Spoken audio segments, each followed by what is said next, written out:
ለእኛም ጥበቡን ምስጢሩን ልትገልጽልን እንለምንሃለን። በአንድ ልጅህ በጌታችንና በአምላካችን በመድኃኒታችን በኢየሱስ ክርስቶስ ለአንተ ያለ ክብር ለአንተ ይገባል። ከእርሱም ጋራ ከመንፈስ ቅዱስም ጋር ዛሬም ዘወትርም ለዘላለሙ አሜን። ዓይናቸውም ተገለጠና አወቁት። ዓይናቸውም ተገለጠና አወቁት። የሉቃስ ወንጌል ምዕራፍ 24 ቁጥር 31። እንደ ሰማይ ሥርዓት የእግዚአብሔርን ቤተ መቅደስ በፍቅር የምታገለግሉ አእይንተ እግዚአብሔር ካህናት አባቶቻችን፣ ወንድሞች ዲያቆናት፣ ሰባክያነ ወንጌል መምህራን የወጣትነት ዘመናችሁን ለእግዚአብሔር አስራት አድርጋችሁ የሰጣችሁ የሰንበት ትምህርት ቤት ወጣቶቻችን፣ እህቶች፣ ወንድሞች ከጠፋው ዓለም መርጦ ሳያቆስል ማርኮ በልጁ በጌታ በኢየሱስ ክርስቶስ በኩል የራሱ ያደረጋችሁ እግዚአብሔር ልጆች፣ አባቶች፣ እናቶች፣ ሕፃናት፣ ወንድሞች እዚህ ያላችሁ ሁላችሁ በክርስቶስ ሰላም እንደምን አደራችሁ? እንደምን አረፈዳችሁ? እንደምን ቆያችሁ? ምስጋና የባህሪ ገንዘቡ የሆነ የአባቶቻችን አምላክ ጌታ እግዚአብሔር ክብርና ምስጋና ለስሙ ይሁን። ክርስቶስ ተንሥአ እሙታን አሰሮ ለሰይጣን ሰላም ከሆነ ሰላምና ፍስሐ በምድራችን በሀገራችን በቤተ ክርስቲያናችን በሁላችን ላይ ለዘላለም ጸንቶ ይኑር። ማምላክ ድንግል ማርያም ጣዕሟ፣ ፍቅሯ፣ እናትነቷ፣ ጻድቃን ሰማዕታት፣ መላእክት፣ ሐዋርያት የሁሉም በረከታቸው ይደርብን። ዛሬ ሶስተኛ የትንሣኤ ዕለት ነው ያለነው። በዚህ ዕለት እንደ አዲስ ለትንሣኤው ነው የምንነጋገረው። ከትንሣኤው ወጣ አይደለም። የተነሳንበት የትምህርታችን ርዕስ ዓይናቸውም ተገለጠና አወቁት ይላል። ታሪኩ እንዲህ ነው። በሉቃስ ወንጌል ምዕራፍ 24 ከቁጥር 13 ጀምሮ የዚህ የመጽሐፍ ቅዱስ ክፍል ጸሐፊ ራሱ ሉቃስ ነው። ይህንን በሌሎች የመጽሐፍ ቅዱስ ክፍሎች ላይ አናገኘውም። ራሱ የታሪክ ባለቤት ስለሆነ በወቅቱ የነበረውን ነገር ገለጥለጥ አድርጎ ያስቀምጠዋል። እንዲህ ይላል ቁጥር 13 ላይ የሉቃስ ወንጌል ምዕራፍ 24 ቁጥር 13 በዚያም ቀን ከመካከላቸው 2 ሰዎች ከኢየሩሳሌም 60 ምዕራፍ ያህል ወደምትርቀው ኤማሁስ ወደምትባል መንደር ሄዱ ይላል። በዚያም ቀን የተባለው አዲስ ቀን አይደለም። ያ ቀን ጌታችንና አምላካችን መድኃኒታችን ኢየሱስ ክርስቶስ ሞትን ድል አድርጎ የተነሳበት ዕለት ነው። የዚያን ቀን የተባለው ቁጥር 1 ጀምሮ የሉቃስ ወንጌል ምዕራፍ 24 ቁጥር 1 ጀምሮ ያለውን ታሪክ ስታነቡ በማለዳ ከሳምንቱ በመጀመሪያይቱ ቀን ያዘጋጁትን ሽቱ ሊቀቡ እጅግ ማለዳ ወደ መቃብር ሄዱ ይላል።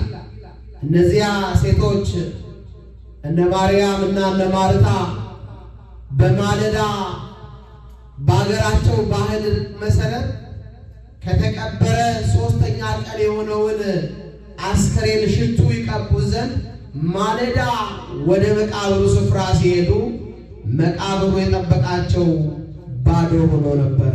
ክብር ለመድኃኔዓለም ይሁን። ያ ለ5500 አንቆ ይዞር የነበረውን ሞት የገደለልንን በእኛና በእግዚአብሔር መካከል የነበረው የጠብ ግድግዳ ያፈረሰውን የድንግል ማርያም ልጅ ኢየሱስ ክርስቶስን በመቃብር ውስጥ አላገኙትም ነበረ። ይሄንን ወሬ በከተማው ሁሉ ላይ አውርተውታል። ከዚህ የበለጠ ሰበር ዜና የለም። ከዚህ የበለጠ አዲስ የምስራች ዜና የለም። ምድራችን እጅግ የናፈቃት ዜና ነበረ። ዓለም በሙሉ በጥፍሯ ቆማ ተጠብቀው ነበረ። ሐዋርያው ቅዱስ ጳውሎስ ክርስቶስ ካልተነሳማ ስብከታችን ሁሉ ከንቱ ነዋል። የስብከት ርዕስ አልነበረን። ሕይወታችን አሁንም ከጨለማ አልተላቀቀም ነበረ። አሁንም በእግዚአብሔርና በሰው ልጆች መካከል ያለው የጸብ ግድግዳ አይፈርስም ነበረ። ነገር ግን መቃብሩ ባዶ ነው። የድንግል ማርያም ልጅ ኢየሱስ ክርስቶስ ክብር ምስጋና ይግባው ሞትን ድል አድርጎ ተነስቷል። ይሄ ወሬ በከተማ ሁሉ ላይ ተወርቷል። ኢየሩሳሌም ተደናግጣለች። የእርሱ የሆኑ ሰዎች በደስታ የእርሱ ያልሆኑ ሰዎች ደግሞ በጥላቻ ከተማው ሁሉ ስለ ኢየሱስ ያወራል። ምን ያህል መታደል ነው! ሁሉ በአንድነት ቢያወሩለት ደስ ይል ነበር። ነገር ግን የሚያወራው ግማሹ እንዴት ለምን ተነሳ ነው። በመነሳቱ የተበሳጩ ይመስላል። በመነሳቱ ያኮረፉ ይመስላል። ከዚያ ይልቅ አንዱ ሴራ ሲዘጋ ሌላው ሴራ ይከፈታል። እኛ ተኝተን ደቀ መዛሙርቱ መጥተው በሌሊት አስከሬኑን ወሰዱት ብሎ ሌላ ኃጢአት በኃጢአት ላይ ኃጢአት ይጨምሩ ነበረ። ኢየሩሳሌም ተደናግጣለች። ከዚያ ውስጥ ነው ሁለቱ ሰዎች መጽሐፍ ስማቸውን በግልጥ አልነገረንም። የአንዱ ስም ቀሌዮጳ መሆኑን ግን ተነግሮናል። አንደኛው ማን እንደሆነ አልተነገረም፣ አልተጻፈም በመጽሐፍ ቅዱስ ላይ። ነገር ግን አባቶቻችን ሁለት ነገር ተቀምጧል። አንዱ ራሱ ሉቃስ ከቀሌዮጳ ጋር ነው ይላል። በትርጓሜው አባቶች ደግሞ አይ ቀሌዮጳ የተባለው ራሱ ሉቃስ ሆኖ ሌላኛው ደግሞ ኒቆዲሞስ የተባለ ሰው ነው ተብሎ ተቀምጧል። እነዚህ ሁለት ሰዎች በኢየሩሳሌም የሆነውን ያንን ሁሉ ሆካታ በኢየሩሳሌም በዕድሜዋ አዲስ ነገር ሰምታ የማታውቀው ሰው በመቃብር እንደተነሳ የሚታወቀው ቀደም ባለው ጊዜ በቢታንያ አንድ ስሙ አልዓዛር የተባለ ሰው እርሱ ራሱ ጌታ ኢየሱስ ክርስቶስ ከመቃብር ቀስቅሶ እንዳስነሳው እንጂ ሞትን ድል አድርጎ እንደተነሳ በምድራችን ከዚያም በፊት ተጽፎ አያውቅም። ከዚህም በኋላ በራሱ ኃይል የሚነሳ አንድም ሰው የለም። ለዚህ ነው የተደናገጠችው ኢየሩሳሌም። ሁለቱ ሰዎች እርስ በርሳቸው እንዴት ሊሆን ይችላል? እንዴት ሰው ከሞተ በኋላ ይነሳል አይደለም የሚሉት። ጠዋት ሴቶቹ ሲያወሩት የነበረው ወሬ እንዴት የሚያስገርም ነገር ነው እያሉ እየተገረሙ እየተደነቁ ወደ ኤማሁስ ጉዞ ጀምረዋል። ኤማሁስ 60 ምዕራፍ ይላል። ምዕራፍ አባቶቻችን አንድ ጎበዝ ሰው ሲወረውር ያለ አንድ የመወርወሪያ ስፍራ እንደ አንድ ምዕራፍ ይቆጠራል ብለዋል። በምዕራፍ ነው የተቀመጠው መጽሐፍ ቅዱስ። ከ10 ማይል እንደማይበልጥ ግን ይገመታል። ይሄንን ያህል በእግራቸው እየተጓዙ ወደ ኤማሁስ እየተጓዙ በነበሩ ሰዓት ላይ ከመካከላቸው አንድ እንግዳ ሰው አለ። አያውቁትም፣ እርሱ ግን ያውቃቸዋል። ክብር ለመድኃኔዓለም ይሁን። እኛ እንኳን አናውቅም ብንለው እርሱ ግን ያውቀናል። እኛ እንኳን አናይም ብንለው ፊቱን ከሰው ልጆች ዞር አይልም። ምን ያህል የተባረከ አምላክ ነው! ምን ያህል ደግ አምላክ ነው! ስለ ልጆቹ የሚራራ ጨካኝነታችን እንኳን በደለኝነታችን እንኳን ኃጢአተኝነታችን እንኳን የማያስቀረው ሁሌ ከኛ ጋር የሚከተል ስለ እርሱ ስናወራ ሁልጊዜ አብሮን አለ። ስንተኛ አብሮን አለ። ስንነሳ አብሮን አለ። እነሱ ግን አያውቁትም። እንዳያውቁት ዓይኖቻቸው ተይዘው ነበር ይላል። ምን እንዳይሉት እንዳያውቁት እርሱ ያውቃቸዋል። እርሱም ቀረበና በኢየሩሳሌም ስለሆነው ነገር እየተነጋገሩ ሲሄዱ እንዲህ አላቸው። ኢየሱስም ቀርቦ በትካዜ እየሄዳችሁ መጽሐፍ ቅዱስ ትርጓሜው የተለያየ ነገር ነው የሚል በትርጓሜ በዘመናት ውስጥ የሚያሳየው። አሁን የድሮ መደበኛ መጽሐፍ ቅዱስ እናነበው እየጠወለጋችሁ ነው የሚለው። በአዲሱ መደበኛ ትርጉም ደግሞ እየተከዛችሁ ይላል። ሁለቱም የሚጣላ ቃል አይደለም። ሰዎቹ ወይ ከመንገድ ብዛት ደክመዋል፣ ወይ በኢየሩሳሌም ከሰሙት ነገር የተነሳ እጅግ ደክመዋል። ምድራችን ብዙ የሚያደክም ነገር ነው የሚያሰማል። በየዕለቱ በብዙ ነገር ደክመናል። እንዲህ ደክማችሁ እርስ በርሳችሁ የምትነጋገሩት ምንድን ነው ብሎ ጠየቃቸው። ስለምን እንደሚያወሩ ጠየቃቸው። ርዕሳችሁ ምንድን ነው? ልቀላቀላችሁ የምታወሩት ስለምንድን ነው? ምንድን ነው የምናወራው ስንሄድ? እነዚህ ሰዎች መንገደኞች ናቸው። ሕይወት መንገድ ናት። በሕይወታችሁ ስለምንድን ነው የምትነጋገሩት? ስንገናኝ ስለምንድን ነው የምናወራው? ክርስቲያኖች ሲገናኙ ስለምንድን ነው የሚያወሩት? ቤተ ክርስቲያኑ ስለምንድን ነው የምንነጋገረው? ለአምልኮ ሄደን የምናወራው ስለምንድን ነው? ስለ ምንጣፉ ነው? ስለ ሌላው ቄስ ነው? ስለ ሰንበት ተማሪው ነው? ወይስ ስለሚበላውና ስለሚጠጣው ነው? ስለምንድን ነው የምንነጋገረው? ርዕሳችን ምንድን ነው? የክርስቲያን ርዕስ ምን መምሰል እንዳለበት ያስተምራል። እግዚአብሔር ልጆች ዛሬ በብዙ ነገር ደክመናል። የምናወራው ነገር ከምናገለግለው አገልግሎት ጋር ስለማይጣጣም አድክሞናል፣ ደክመናል በብዙ ነገር። ለዚህ ኢየሱስ ጠየቃቸው። ምን አላቸው? ስለምንድን ነው የምታወሩት? ርዕሳችሁ ምንድን ነው? እስቲ ርዕሳችሁን ሁላችሁም ርዕሳችን ምንድን ነው? ምን ስናወራ አንተ ለኢየሩሳሌም እንግዳ ነህ፣ በኢየሩሳሌም የሚወራው ወሬ አትሰማ? ምንድን ነው ንገሩኝ አላቸው።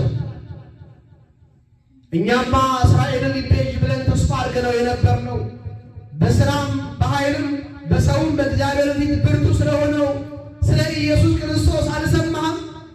የሚወራው ሊቃነ ካህናቱ ቀኑ፣ ወደ ሞት አወረዱት፣ በቀራንዮ አደባባይ ራቁቱን ቸነከሩት፣ ሰቀሉት፣ ገደሉት። ደግሞ ዛሬ ሴቶቹ አስገረሙናል። ሴቶቹ አስገረመዋቸዋል። ከ2000 ዓመት በኋላ እነዛ ሴቶች ዛሬ እኛን ያስገርማሉ። ምን ብለው? መቃብሩ ባዶ ነው። ምን የሚል ዜና ሰሙ? ሙታንን ከሕያው መካከል ስለምን ትፈልጉታላችሁ? እርሱ መቃብሩ ባዶ ነው፣ ከመቃብር ፈልቅሎ ተነስቷል የሚለውን የመላእክትን የምስራች ዜና ሰምተው ሴቶቹ ይዘው ወደ ኢየሩሳሌም መጥተዋል። ሐዋርያትም የሰሙት በኋላ ነው። ጥበቡን ምስጢሩን ቀድሞ ለሴቶች ገለጠ። ምድራችን በሴቶች ላይ አመፅ ነበረው። ሔዋን ነች ከገነት ያባረረችን የሚል አይደል? ብዙ ሰው ያግሮመርም ነበረ። ሔዋን ባትኖር ኖሮ አዳም አይስትም ነበረ። ኢየሱስ ክርስቶስ የመጀመሪያውን የምስራች ዜና ለሴቶች ገለጠ። ሴቶቹ ደግሞ ሄደው ለሐዋርያት ነገሩ። ይህንን ማመን ያልቻሉት ጴጥሮስና ዮሐንስ እየተንደረደሩ ወደ መቃብሩ ሄዱ። ቅዱስ ጴጥሮስ በእድሜ ትንሽ ሸምገል ያለ ስለነበረ ዮሐንስ በጻፈው የወንጌል ክፍል ላይ ኢየሱስ የወደው የነበረው ደቀ መዝሙር ከጴጥሮስ ይልቅ እጅግ ፈቀድ ያለ ነበረና ሄዶ ቀድሞ ተመለከተ ይላል። ዮሐንስ ደግሞ ቀድሞ አየው ሄዶ መቃብሩ ባዶ ነው። ይህንን ዜና ኢየሩሳሌም ሰምታለች። ምድር ሁሉ ሰምቷል፣ ተቀባብሎታል። በዚያን ጊዜ ባለፈው እንደተነጋገርነው የዓለም ሚዲያዎች ሄዱ። ማስ ሚዲያዎች አይዘግቡትም። ነገር ግን ሁሉ ሰው ዜናውን ሰምቷል። ስለ ክርስቶስ ሞት፣ ስለ ክርስቶስ ትንሣኤ ያልሰማ የለም። አንተ ከየት ነው የመጣኸው? ለመሆኑ ይህንን ዜና አልሰማህም? ታዲያ ምን ያስገርማል?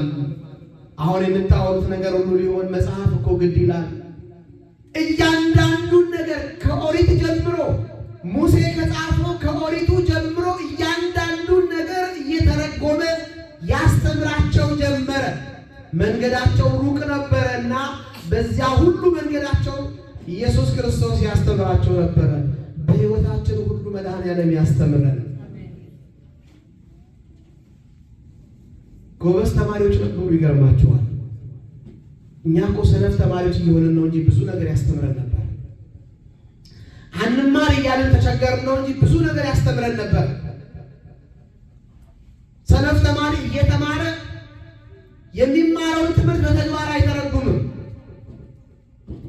መጨረሻ ላይ ነው ጎበዝ ተማሪዎች እንደሆኑ ያወቅነው። ምን ሲሉ ልባችን ይቀልጥ ነበር ይላል። የእርሱ ቃል ልብ ያቀልጣል። የእግዚአብሔር ልጆች ጌታ ሲናገር ልብ ያቀልጣል።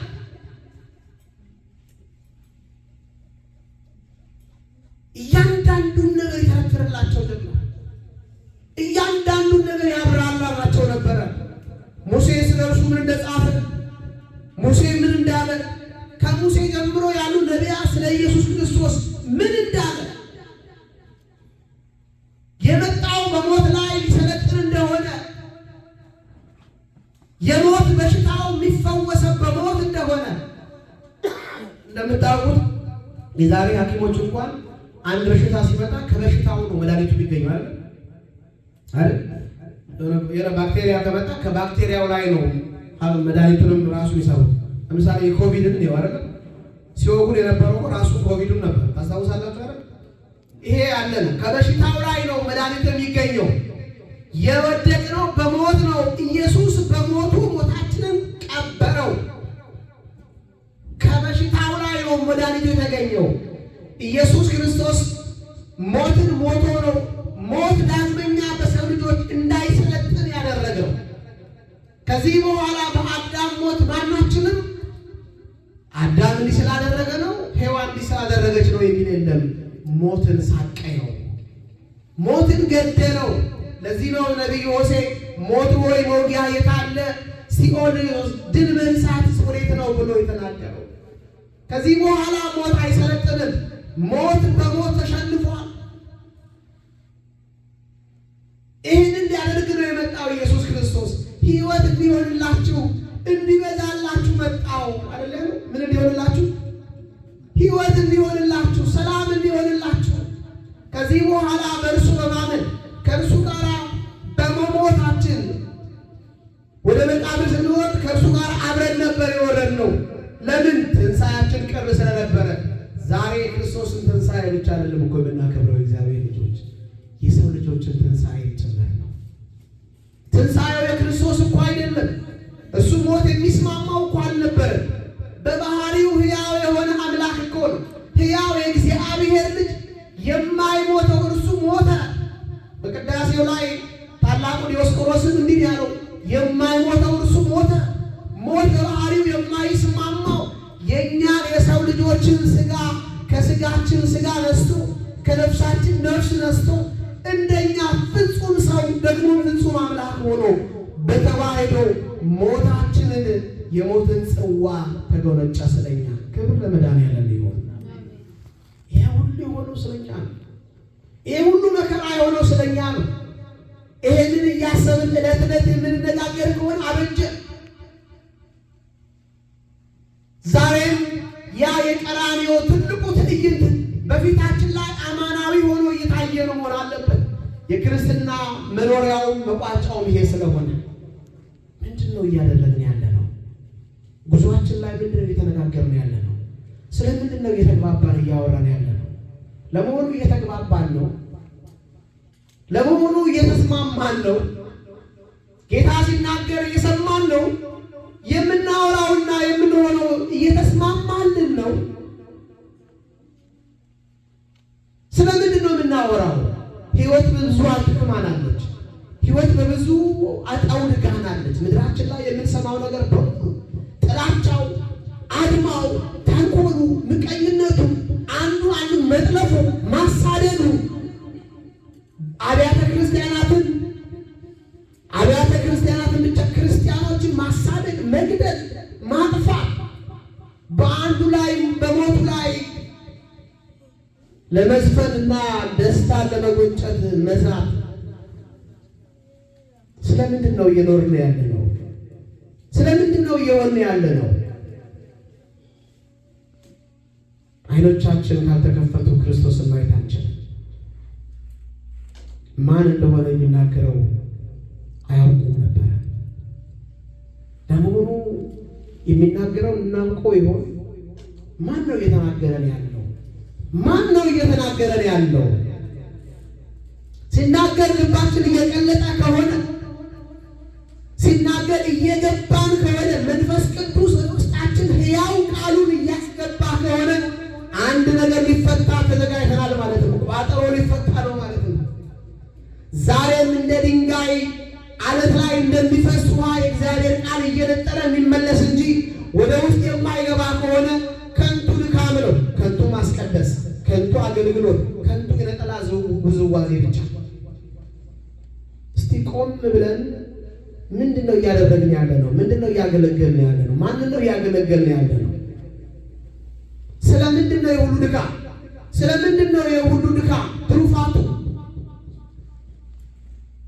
ይሄንን መመለስ ከቻልን በእውነትም እየነገረን ያለው የድንግል ማርያምን ኢየሱስ ክርስቶስ ያውቃል ወደ ልባችን እየገባ ነው ማለት ነው። አምልኮ ደግሞ ቆም ብሎ ማሰብ ይጠይቃል። አስተዋይ ሰዎችን ይፈልጋል። እንደ ሉቃስና እንደ ቀሌዮጳ ሲናገር አፋቸውን ከፍተው ያደምጡ ነበረ። ስለሚሆነውና ስለሚመጣው ነገር ሲነግራቸው ልባቸው ይቀልጥ ነበረ። ልባችን ሊቀልጥ ያስፈልገዋል። በሕያው ቃሉ የቀለጠ ልብ ያስፈልገናል። እንደ አለት ላይ እንደሚፈስ ውሃ እየነጠረ ሊመለስ ወደ ውስጥ አብሶርብ የሚያደርግ ሕያው ቃሉን የሚያስገባ ክርስትና የምንማረውን የምንሆነው መጽሐፍ ቅዱስ የነገረን ጥቂት ነገር ነው። በብዙ በትሩፋት ነው የምንጨምርበት። እግዚአብሔር በልጁ በጌታ በኢየሱስ ክርስቶስ የነገረን ጌታ እንዳውም ዮሐንስ ምንድን ያለው? ጌታ ያደረገውን ሁሉን ጽፈን ቢሆን ምድር የመጻፊያ ወረቀት በምድር ላይ ያሉ ጽዋት ደግሞ የመጻፊያ ቀለም ቢሆን እንኳን አይበቃውም ነበር ይላል። ሁሉ አልተጻፈም። የተጻፈው ጥቂት ነው። ለብልህ ግን ጥቂት ብቻ ስለሚበቃው ነው። ይህንን እየነገራቸው እነርሱ ማን እንደሆነ አላወቁትም ነበረ። በኋላ አሁን ቀኑ ወደ መምሸት ደረጃ ደረሰ። እግዚአብሔር ከምሽት ይሰውረን፣ ከቀን ጨለማ ይሰውረን። ቀኑ መሸ። ዛሬ ብዙ ሰው ቀኑ መሽቶበታል። ብዙ ሕይወታቸው የመሸባቸው ሰዎች አሉ። እግዚአብሔር ብርሃኑን ይላክላቸው። ለምድራችን ነው የምንጸልየው፣ ገደብ የለውም ጸሎቱ። ለሰው ልጅ በሙሉ ሰላም ይሁን። ለሰው ልጅ በሙሉ ምሕረት ይብዛ። የልብ መሻት ይፈጽም። ኃጢአትን ብቻ ነው የማይስማማው። እግዚአብሔር ቅድም እንደተነጋገር ነው ስለ ሕያው ቃል ሲነጋገሩ ቀርቦ እንደነበረው ዛሬም በእምነት እግዚአብሔርን ለማገልገል ስለ እግዚአብሔር ለመነጋገር የቆረጡ ሰዎች ጋር ያሱ እግዚአብሔር ቀርቦ ይባርካል። አሁን ቀኑ መሽቷልና ያ ሰው እየራቃቸው ሲሄድ አይተው አይ ከኛ አትሂድ። ቁጥር 28 ላይ ሊሄዱበት ወደ ነበረችው መንደር ተቃረቡ፣ እርሱ ግን ይርቃቸው ጀመረ ይላል። እግዚአብሔር አይራቀን፣ እግዚአብሔር ይቅረበን። እርሱ የሚቀርብ የቅርብ አምላክ እንጂ የሩቅ አምላክም አይደለም። እኔ የሩቅ አምላክ አይደለሁም ብሎ ነግሮናል። ቀኑ እየመሸ ሲመጣ ግን እርሱ ምን እያላቸው ነው? እርሱ እየራቃቸው ነው። እርሱ የሚርቀን መቼ መሰላችሁ? እኛ ከእሱ ከልባችን ስንርቀው። እርሱ ከእኛ የሚሸሸው ያለ ፍላጎት ያለ እኛ ፈቃድ ስላይሆን፣ ሁሉ ነገር በእኛ ፈቃድ ነው። ለዚህ ነው የእግዚአብሔር ፈቃድ ከእኛ ፈቃድ ጋር ምን መሆን አለበት? መስማማት አለበት። አስገድዶ ልጅ አያደርገንም። በእኛ ፈቃድ በራሱ ፈቃድ። ቀኑ እንደመሸ ባየ ጊዜ እርሱ ከእነርሱ እየራቀ መጣ። ቀኑ መምሸት ምንድን ነው? እነርሱ ከእሱ ጋር ያለ ቅድም ሲያወራ አንደበታቸውን ከፍተው ጆሮአቸውን ከፍተው ልባቸውን ከፍተው ሰጥተውት ነበረ። አሁን ግን ቀኑ እንደመሸ ባየ ጊዜ ቀኑ መሽቷልና እባክህ ከእኛ ጋር እደር አሉት።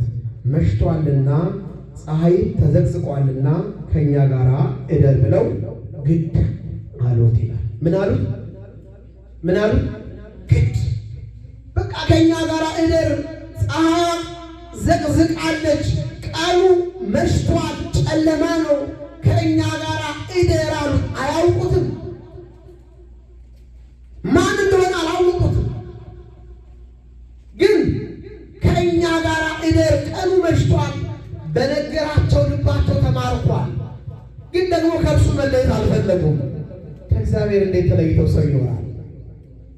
እንዴት ከእግዚአብሔር ሰው ተለይተው ይኖራል?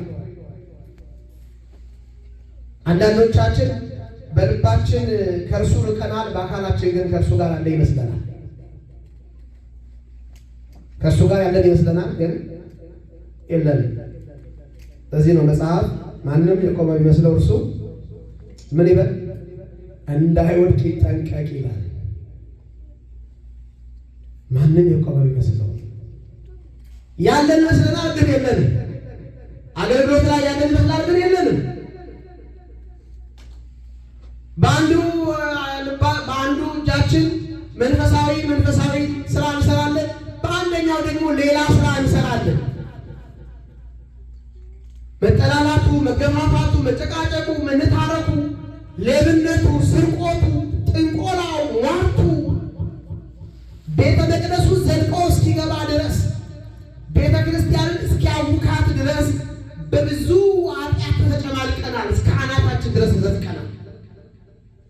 ያለን ይመስለናል ስለምንቀድስ፣ ስለምናገለግል፣ ስለምንዘምር፣ ግን የለንም። ከአውደ ምሕረቱ ስንመጣ ሌላ ዓለም ውስጥ ነው ያለነው። ሌላ አምልኮ ነው፣ ሌላ ነው። ሟርቱ ሌላ ነው፣ ጥንቆላው ሌላ ነው።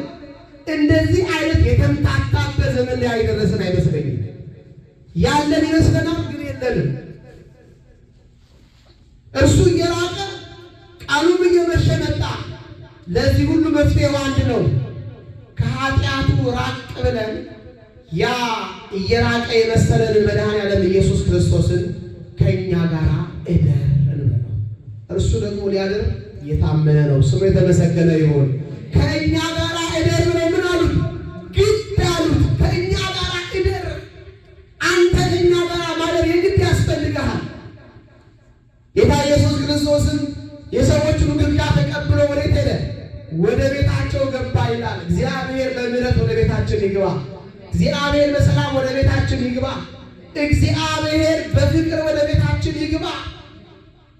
ቤታቸው እንደገቡ የሚበላውን ማዕድ አቀረቡ። ማዕዱ እንደቀረበ ማዕዱን ባርኮ ሰጣቸው። ምን ብሎ ሰጣቸው? ባርኮ ሰጣቸው። ያን ጊዜ የተዘጋው በር ተከፈተ።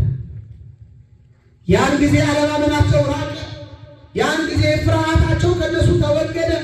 ያን ጊዜ በኢየሱስና በሰዎቹ መካከል የነበረው ያለ መተዋወቅ ገደሉ ተደረመሰ። ማን እንደሆነ አወቁት ይላል። ማን እንደሆነ ከነርሱ ጋር ማን እንደነበረ። አሁን እኮ እያሰራን ያለን መንፈስ ቅዱስ ይሁን ሌላ ይሁን የምናውቀው በምንድን ነው? አይኖቻችን ምን ሲሉ ነው? ሲከፈቱ። አይኖቻችን ሊከፈቱ ደግሞ ምን ያስፈልገዋል? ቡራኬ ያስፈልገዋል። የማ ቡራኬ? ባራኪው መድኃኔዓለም ነው። የሚባርከው መድኃኔዓለም ነው። በማናችንም እጅ ሊባረክ ይችላል እግዚአብሔር፣ በማናችን። ባራኪው ግን እግዚአብሔር ነው። ቡራኬ የሚመነጨው ከእሱ ነው። እሱ ሲባርክ አይኖች ይከፈታሉ። ማንም ሰው በፊቱ ሊጨልም አይችልም። ባራኪው እሱ ነው። ያን ጊዜ እርሱ ማን እንደሆነ አወቁት። ይሄንን ወሬ ዓለም እየተነጋገረ እንደሆነ ስላወቁ ከኤማሁስ እንደገና 60 ምዕራፉን በአንድ ጊዜ ይዘው ተመልሰው ወደ ኢየሩሳሌም። ይሄ ተዳፍኖ የሚቀር ዜና አይደለም። ይሄ ተዳፍኖ የሚቀር ዜና አይደለም። ኢየሱስ ለእነዚህ ሰዎች ያደረገላቸውን ምስክርነት ዛሬ የተደረገላችሁ ሰዎች መስክሩ። እግዚአብሔር እንዲህ ያደረገልኝ ብላችሁ የእግዚአብሔርን ድንቅ ሥራ ይዛችሁ አትቀመጡ። መስክሩ። ምስክርነት ያስፈልጋል። ኢየሱስ እንደገና በኤማሁስ ለሉቃስ እና ለቀለዮጳ ታየ የሚለው ደግሞ እንደገና ሌላ ሁለተኛ ሰበር ዜና ሆነ። እግዚአብሔር ዛሬም ዕለት ዕለት አዲስ ዜና ነው ለኛ። ባለ ራእዩ ዮሐንስ ምን አለ? ማለዳ ማለዳ ሁልጊዜ አዲስ ነህ ይላል። የዮሐንስ ራእይ ምዕራፍ 5 ቁጥር 20 ላይ ማለዳ ማለዳ ምንድን ነው አለ? አዲስ፣ ሁልጊዜ አዲስ ነው። መድኃኔዓለም አዲስ ነው። ትናንት ያልተሰማ አዲስ ነገር ሁሉ ያመጣል። አትጠራጠሩት። እግዚአብሔር ሁልጊዜ አዲስ ነው። በሕይወታችሁ ያልታየውን አዲሱ ዜና ትሰሙታላችሁ። ይዘገይ ይሆናል። እነ ቀለዮጳ ይህንን አዲስ ዜና ለማየት 60 ምዕራፍ መሄድ ነበረባቸው።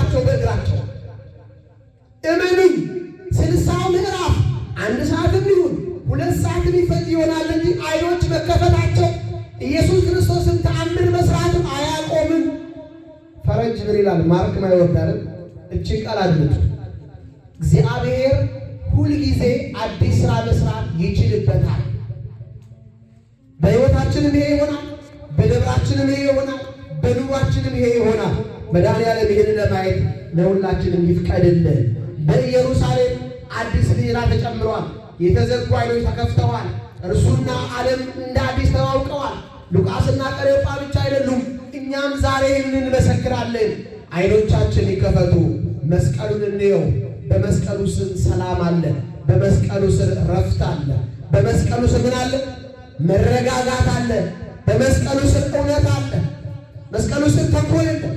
በመስቀሉ ስር ማጭበርበር የለም። ማንን እንዋሻለን? ሰውንስ እንዋሽ ይሆናል። እግዚአብሔር እንዋሻለን? በመስቀል ስር ጥንቆላ የለም፣ ሟርት የለም፣ መለያየት መከፋፈል የለም። መስቀል ሰላም ስለሆነ እግዚአብሔር አምላክ ለሁላችን በመስቀሉ ስር ማረፍን ያድነን። የተሰቀለው ደግሞም የሞተው ሞትን ድል አድርጎ የተነሳው የድንግል ማርያምን ኢየሱስ ክርስቶስ ለሁላችንም ረፍቱን የትንሣኤውን በረከት ያድነን። በነገር ሁሉ የረዳን የጠበቀን የአባቶቻችን አምላክ መድኃኒዓለም ኢየሱስ ክርስቶስ ሁላችንም በብዙ ይባርከን። አገልግሎታችን እንቋጫለን። ያስተማረን የመከረን አምላካችን እግዚአብሔር ስሙ የተመሰገነ ይሁን።